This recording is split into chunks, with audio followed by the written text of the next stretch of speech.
Hi, in this video we'll see how we can connect our Node application to MongoDB server using Mongoose and how we can perform the CRUD operations. We will see all the operations one by one.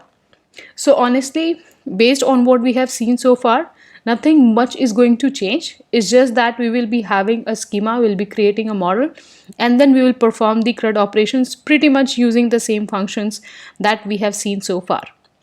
So first we will see how we are going to perform different operations, and eventually we will see that how we can write the API using Express and how we can just go ahead and perform certain operations based on how the API is called.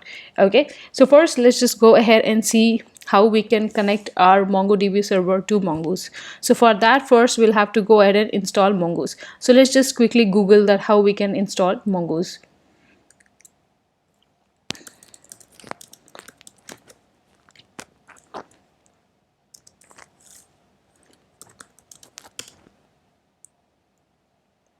So we will go to this link.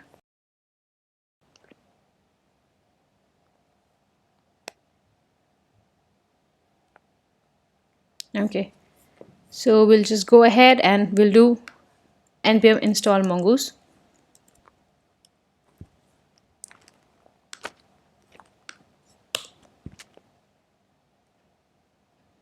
So as the installation is happening, make sure you two do the installation along with me.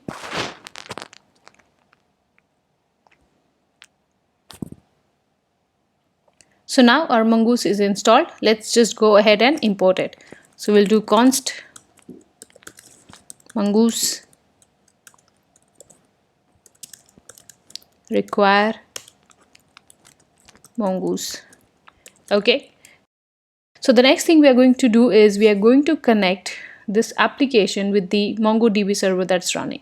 So we have seen that if we have to do this using terminal, we just have to run the mongo command. Our MongoDB server is already running. The mongo command will just go ahead and connect the terminal with the MongoDB server. But now here we have to connect this particular application.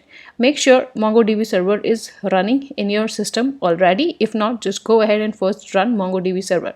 So now what we need to do is we need to have one URL. So this will be the URL of the MongoDB server. Okay, so it's going to be the URL plus the database. So it's going to look something like this. So if you want to see this URL, you can just go to terminal. Let's say I just run Mongo here. So basically this is the URL. Okay, I'll just copy paste this, and here apart from this particular URL, I'll put the name of the database. So if I already have the database, that particular database will be used. If I don't have that database, that particular database will be created. So the database that I'm going to have over here, let's say, is cars. Okay, now I'll just go ahead and connect. So for connecting, I'll simply do mongoose dot connect and I'll put the URL. Okay, and I'll put the callback function error comma connection. Okay, so if there is an error, we'll simply console the error, and if there isn't any error, else we'll simply connection successful. Okay, now let's just run this code. For running, I'm just going to do node server.js. Okay, I did a mistake. It's going to be console.log. Okay, let me clear this up. Let me run this again. So I see this connection is successful, but I am also getting a warning. So please note that the warning will not stop the connection from getting successful, but since we already have a warning, we should just try and remove it. So basically it is saying that the current URL string parser is deprecated and it will be removed in future version. So we need to use the new parser, and for that I need to put this particular option. So I'll just copy paste this. So I'm just going to put this over here. So this is one warning. Actually, there are two warnings. Another thing is that current server discovery and monitoring engine is deprecated and will be removed in future version. to use the new server discover and monitoring engine pass option this. So basically I'll have to pass both the options. So there is deprecation warning, which means that there are some models which are getting deprecated. So we need to go ahead and use the latest one that they are suggesting. So let me just go ahead and run. So now if you see, there's no warning and my connection is successful. Okay, so now the connection has happened. So now we are free to go ahead and insert the elements, read the elements, update the elements and delete the elements. So we'll first start with inserting some elements in our cars database. So now let's go ahead and create the schema. So we will do const car schema is equal to mongoose dot schema, and we will go ahead and give all the fields that we are going to have in our documents. So let's say the first thing we'll have is brand, and what is going to be the schema type or data type of this particular brand. So it's going to be string. Okay, then we'll have model. This is again going to be a string. Okay, so we can add more validators. So right now we are just saying that the brand should be string, model should be string. So what's going to happen is that when you will go ahead and insert, then whatever you insert, let's say in case of model you inserted 2. So even though 2 is a number, what's going to happen is that while inserting, since the model is supposed to be a string, the 2 will be converted to a string and it will be inserted accordingly. So it tries and typecast to the schema type that we have mentioned over here, and there are other validations also that we can add in the schema that we will see as we go ahead. Okay, now let's say I just put year, this I'll put a number. Okay, and we'll have count, this again will be a number. Okay, I'll keep the count here.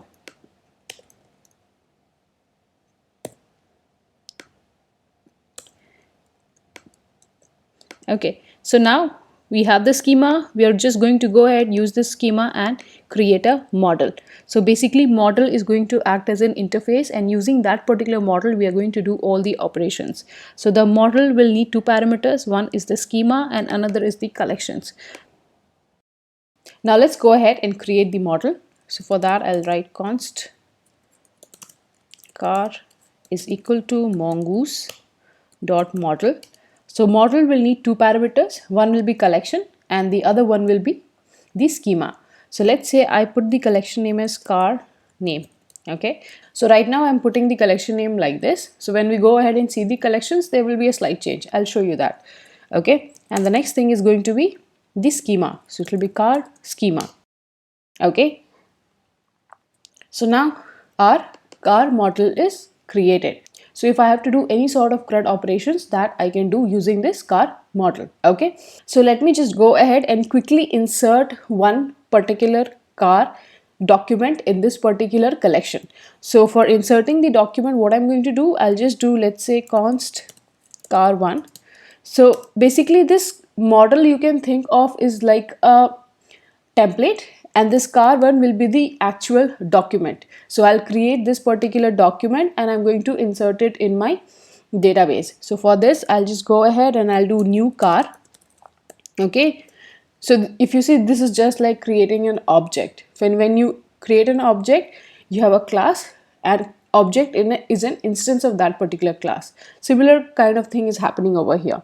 So in this I'll pass all the fields that I have to insert. So let's say I put brand. Okay, let's say I put Audi. Okay, and let's say I put model. Let's say I put A3.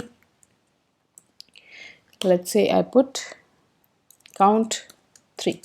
Okay, so now here what's going to happen, even though the schema has 4 values, so even if let's say I skip one particular value over here, I skip one particular field over here, that is absolutely fine. On the other hand, if you want that some of the particular field should be there, it should be required, you want to add that restriction, you can do that as well. That we are going to see as we go ahead. For now, what I'll do is that I'll just add all the fields. Okay, I'll add year as well. So let's say I add 2020. Okay, now if I have to go ahead and I have to add this particular document in my collection in my DB, so I'll simply go ahead and do car1 dot save. This save will also accept a callback function. So the callback function can have just one parameter error. and I can just console that error. So if there's an error that might happen in inserting the document, that particular error will print the error. Else we can simply print that, you know, there was a successful insertion. So I'll just go ahead and I'll write error comma result. Okay, so if error, we'll simply go ahead and do console.log error. Else we will simply console.log the result. So let's see what we get in error when there is an error and what is going to be there in results. Okay, so let me just go ahead and run this. Okay, so I get an error. I get the error car name is not defined. Okay, so that's a different thing. I have to keep it a string. Okay, let me run this again. Okay, so if you see, it says DB already exists with different case already. So I already have a DB called cars, which is having a different case. So let's say what I'm going to do is that I'll delete that particular DB. So for that, I'll just do use cars. Okay, and I'll do db.drop database. So the problem over here is that I'm already having the cars database, but it is not exactly like this particular database. Okay, so there is different in the casing. So let's say if I would have just written cars over here. Okay, and let me try and run. So if you see in this case, what happened? The document was successfully inserted. I did not get this particular error. Earlier I was getting an error because I was trying to create a DB with same name but different casing. Okay, so what I'm going to do is that I'll just go ahead and I'll remove this cars database. So I'll simply do db.drop database.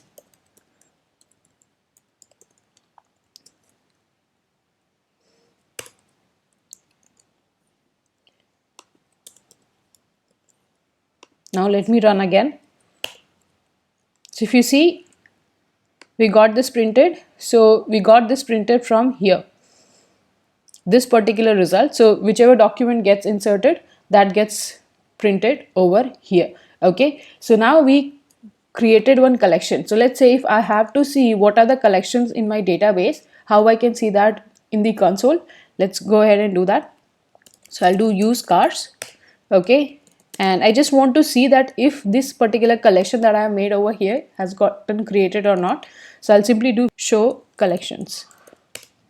So if you see, you get a collection car names, even though the casing that you used over here was different, but here you get everything in small letters, plus there isn't any S over here.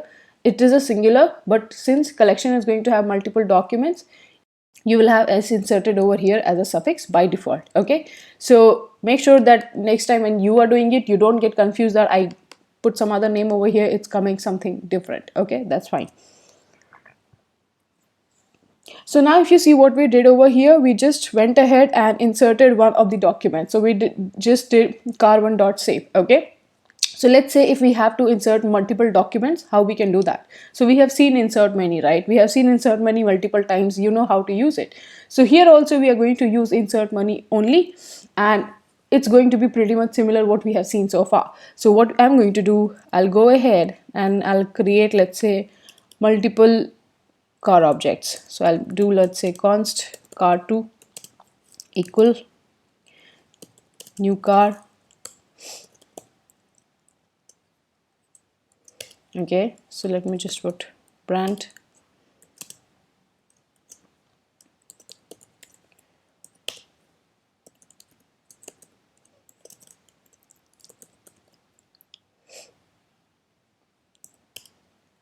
count. Okay, 2021. Okay, so now if let's say I have to insert these two cars, I'll go ahead and I'll do car1 dot insert, my bad, I'll use the car model. I'll do car dot insert many, and here I'm going to just go ahead and pass the array, and the array will have all the car objects that I want to insert. So let's, it's car1, car2, and then we have that callback function. So I'll simply copy paste this callback function.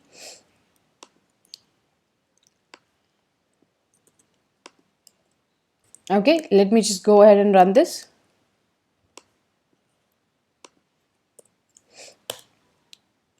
So you see you got these two documents inserted.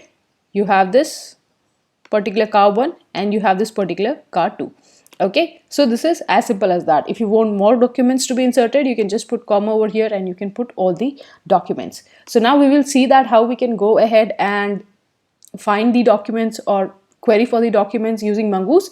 But since we have inserted just now, let's just go to the terminal and see that if we can just go ahead and see what other documents that's inserted.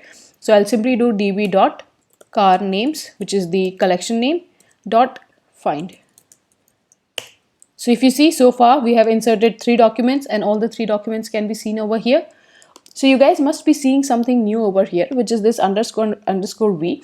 So this wasn't there when we were doing the insertion using Mongo shell, right? So in case of Mongoose, it has this particular field so that it can just go ahead and maintain the versioning of the document. Okay. So in the upcoming sessions, we will go ahead and we'll see how we can perform update operation, query operation, and delete operation. But make sure you try whatever we have seen so far on your own and you understand things really, really well.